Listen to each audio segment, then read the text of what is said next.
पास ही, यानी कबूल नहीं होती मुराद है। एक वो औरत जो अपने शौहर की नाफरमान हो, फिर याद रखें वो शर्त के साथ, अल्लाह की नाफरमानी में नहीं, अल्लाह की फर्मा बरदारी में शौहर की फर्मा बरदारी। अल्लाह ताला की जात ऊपर है, जो हुक्म शौहर का अल्लाह की मर्जी के मुताबिक होगा उसको मानना। लेकिन एक बात अल्लाह की मर्जी के मुताबिक है लेकिन शौहर की बात नहीं मानी जा रही, तो ऐसी औरत की नमाज उसके सर से ऊपर नहीं जाती।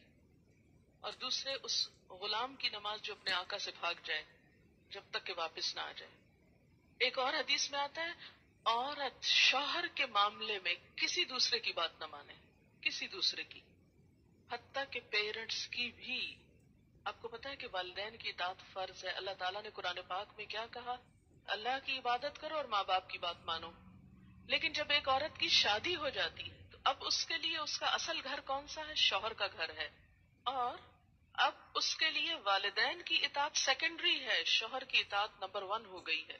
पहले वालिदैन उसकी कफालत कर रहे थे, अब शौहर उसकी कफालत कर रहा है। अब एक नया घर बन रहा है। इसके डिसिप्लिन में क्या है कि बीवी शौहर की बात माने, ना कि मेके की डिक्टेशन लेती रहे रोज टेलीफोन पर। क्योंकि बहुत आजकल जितने कम्युनिकेशन के जराये बढ़ गए उतने ही मसाइल बढ़ गए। और उसकी एक बुनियादी वजह क्या है कि अच्छे मशवरे तो कम ही मिलते हैं, ज्यादातर टेलीफोन भी गीबत प्रमोट करने का जरिया बन गए। एक दफा औरत होके आती है मेके से तो मूड बदला हुआ होता है। तो ऐसी सूरत में असल हुक्म क्या है कि शौहर ज्यादा अहम है। अब उसकी बात मानी। और ये क्यों इतना सख्त डिसिप्लिन रखा गया? क्योंकि जब तक एक औरत की वफादारी उसके अपने घर से नहीं होगी, घर नहीं बनेगा। वो बात बात में उधर भागी जा रही है, ये घर खराब हो रहा है। अब उसकी अहमियत, उसकी ज्यादा अहम ड्यूटी क्या है कि अब वो नए घर की तामीर करेगी।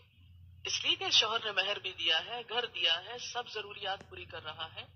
अब आइंदा अल्लाह ताला ने एक नई नस्ल लानी है, उनकी तरबियत है, उनका काम है, इतनी जिम्मेदारियां आने वाली हैं।